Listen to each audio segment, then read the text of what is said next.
सूचना मिलते ही गोंडा थाना प्रभारी पुलिस टीम के साथ गांव पिंजरी के लिए रवाना हो गए। तब तक घटनास्थल पर गांव के सैकड़ों लोग एकत्र हो चुके थे। थाना प्रभारी ने भीड़ को अलग हटाकर लाश देखी।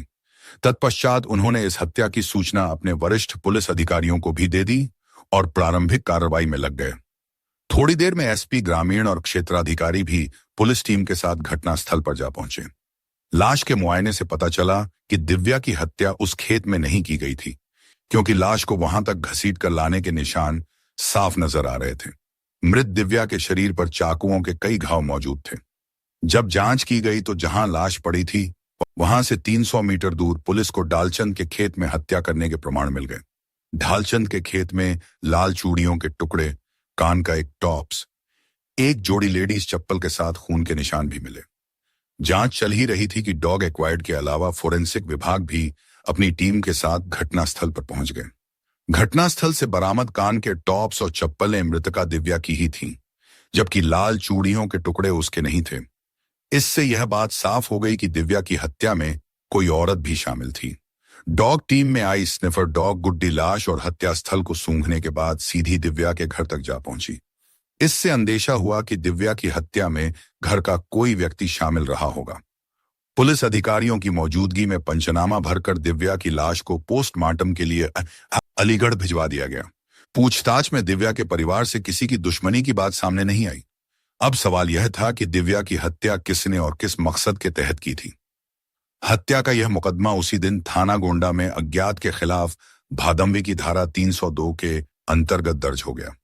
पोस्टमार्टम के बाद उसी शाम दिव्या का अंतिम संस्कार कर दिया गया। दूसरे दिन थाना प्रभारी ने महिला सिपाहियों के साथ पिंजरी गांव जाकर व्यापक तरीके से पूछताछ की। दिव्या की तीनों चाचियों से भी पूछताछ की गई। सुभाष यादव अपने स्तर पर पहले दिन ही दिव्या की हत्या की वजह के तथ्य जुटा चुके थे। बस मजबूत साक्ष्य हासिल करके हत्यारों को पकड़ना बाकी था।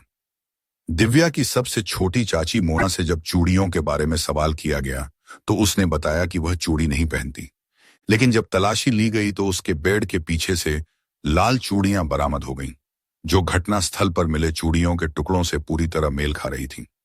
थाना प्रभारी का इशारा पाते ही महिला पुलिस ने मोना को पकड़कर जीप में बैठा लिया। पुलिस उसे थाने ले आई।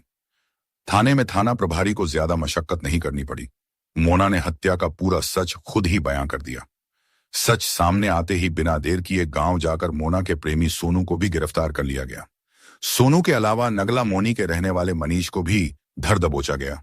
दोनों को थाने लाकर पूछताछ के बाद हवालात में डाल दिया गया। दिव्या हत्याकांड के खुलासे की सूचना एसपी ग्रामीण और सीओ को दे दी गई। दोनों अधिकारियों ने थाना गोंडा पहुंचकर थाना प्रभारी को शाबाशी देने के साथ अभियुक्तों से खुद भी पूछताछ की।